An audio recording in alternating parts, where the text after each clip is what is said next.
আসসালামু আলাইকুম রহমতুল্লাহি বারাকাতুহু। এভরি ফ্রেন্ড, সবাই জানো স্বতন্ত্র দলের নেতৃবৃন্দ সহ এলাকার মানুষ মৃত্যু আবুল হোসেন আদানি শাহজালাল মাদ্রাসায় জায়গা দান করে গেছে, আমরা সকলেই জানি।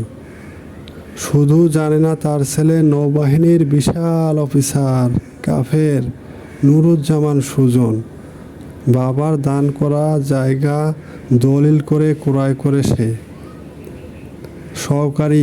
সহকারী তার ভাই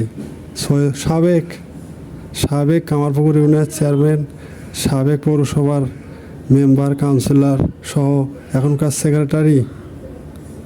তোদের মরার পর আমি তোমাদের সব কিছু ব্যবস্থা করব, চিন্তার কোনো কারণ নেই চাচ্চুরা।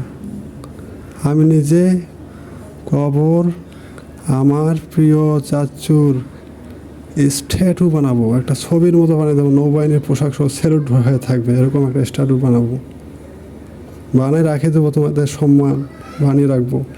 আমি বলবো বাংলাদেশ নৌবাহিনীর গুড সেনা, তোমাকে দেখাবো চাচ্ছু, আর মানুষকে নিয়ে যাব, যায় মাদ্রাসা জায়গাটার ওখানে দাঁড়া করাবো।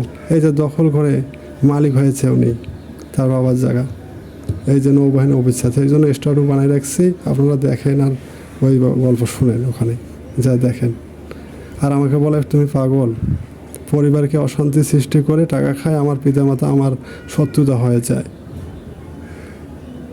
দ্বন্দ্ব সৃষ্টি করে। নৌবাহিনী এভরি ফ্রেন্ড গ্রেট, বাংলাদেশ নৌবাহিনী জামান গ্রেট। আমার কথা মিথ্যা হলে আপনারা সকলে যাচাই বাছাই করে দেখবেন। আর মোহাম্মদ আলী চাচ্ছু ভালোভাবে আমি বলে দিই, তুমি বরাবর জায়গার থেকে ওখান থেকে পরিবার ওগুলো জঙ্গল ফগল নিয়ে তুমি চলে যাবে ওখান থেকে। আমার ছোটো ভাই উদয় জায়গা নেই, সে ওখানে থাকবে, আমরা ঝামেলা করতে চাই না। ধন্যবাদ এভরিবডি ফ্রেন্ড, আমার মুরব্বী মহোদয় সৈয়দপুরে সকলে উপস্থিত আছেন, বাংলাদেশের আছে সকলকেই আসসালামু আলাইকুম রহমতুল্লাহি বারাকাতুহু।